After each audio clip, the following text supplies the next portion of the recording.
Last call na sa Casimiro versus Ugoni, tira na. Oscar De La Hoya brutal kay Canelo, sumagot naman si Canelo Alvarez. Ito nga't pag-usapan natin. Pero bago ang lahat, pag-subscribe po rin channel ko. Huwag nyo na rin kalimutan mag-click ang notification bell para lagi kayong una sa balita.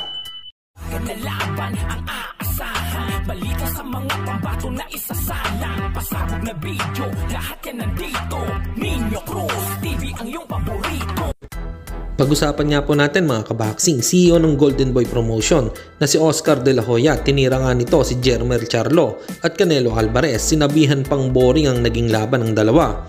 Naglaban na lang daw ang dalawa di umano para lang sa pera. Ito nga ang naturang video. Quicksand, throwing bombs, he won easy. But anyway, look, if we want boxing to survive, if we want boxing to thrive, we need super fights. Like all the time, fighters must fight each other. We have to come together. Promoters, Eddie Hearn, Al Heyman, Bob Arum, whoever's out there, let's come together. I'm calling you out. Samantalang kahapon nga ay binalita natin ang paghamon ni Jake Paul kay Canelo Alvarez. Dito nga ay sinagot na ito ni Saul.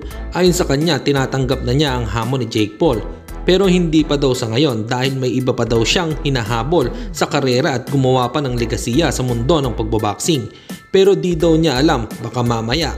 Pero baka pag natapos na nga ang lahat bago isabit ang gloves tsaka niya harapin si Jake Paul. Yan nga ang sinabi ni Canelo Alvarez.